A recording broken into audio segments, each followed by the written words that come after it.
اور جب عید کی صبح ہوتی ہے تو اللہ تعالیٰ فرشتوں کو تمام شہروں میں بھیجتے ہیں، وہ زمین پر اتر کر تمام گلیوں راستوں کے سروں پر کھڑے ہو جاتے ہیں، اور ایسی آواز جس کو جنات اور انسان کے سوا ہر مخلوق سنتی ہے، پکارتے ہیں کہ اے محمد صلی اللہ علیہ وسلم کی امت، اس کریم رب کی درگاہ کی طرف چلو جو بہت زیادہ عطا فرمانے والا ہے اور بڑے سے بڑے قصور کو معاف کرنے والا ہے۔ پھر جب لوگ عیدگاہ کی طرف نکلتے ہیں تو اللہ تعالیٰ فرشتوں سے فرماتے ہیں کیا بدلہ ہے اس مزدور کا جو اپنا کام پورا کر چکا ہو؟ وہ عرض کرتے ہیں کہ ہمارے معبود اور ہمارے مالک اس کا بدلہ یہی ہے کہ اس کی مزدوری پوری دے دی جائے۔ تو اللہ تعالیٰ فرماتے ہیں کہ اے فرشتوں، میں تمہیں گواہ بناتا ہوں، میں نے ان کو رمضان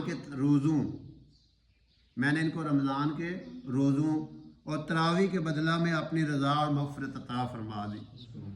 اور بندوں سے خطاب فرما کر ارشاد ہوتا ہے کہ اے میرے بندو، مجھ سے مانگو، میری عزت کی قسم، میرے جلال کی قسم، آج کے دن اپنے اس اجتماع میں مجھ سے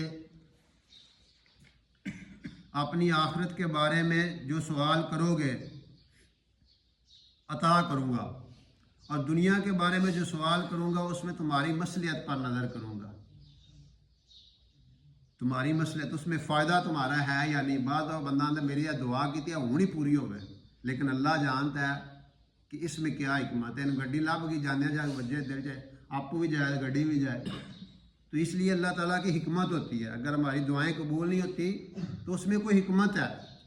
اس کی کئی شکلیں ہیں۔ ایک تو یہ ہے کہ دعا کی اسی وقت پوری ہوگی، دوسری ہے اس کو ڈیلے کر دیا، تیسری یہ ہے کہ اس کے بدلے میں کوئی اور چیز دے دی، اور اگلی صورت یہ ہے کہ کوئی ایسی طاقت، کوئی مصیبت، کوئی تکلیف آنے والی تھی، اس دعا کی برکت سے وہ مصیبت ٹال گئی۔ اور اس سے اگلی صورت کہ قیامت کے دن اللہ تعالیٰ بندے کو بلائیں گے، میرا بندہ تو نے فلاں دن فلاں وقت یہ دعا کی تھی، تیری دعا قبول نہیں ہو سکی، اس کے بدلے میں یہ انعام تمہیں دے رہا ہوں۔ اب جب انعامات ملیں گے نا اس دن، تو بندہ کہے گا کاش میری دنیا میں کوئی بھی دعا قبول نہ ہوتی، آج ہی سب کوئی لب جاندہ۔ میری عزت کی قسم، جب تک تم میرا خیال رکھو گے میں تمہارے گناہوں پر ستاری کرتا رہوں گا اور ان کو چھپاتا رہوں گا۔ میری عزت کی قسم اور میرے جلال کی قسم، میں تمہیں مجرموں اور کافروں کے سامنے رسوا نہیں کروں گا۔ بس اب بخشے بخشائے اپنے گھروں کو لوٹ جاؤ، تم نے مجھے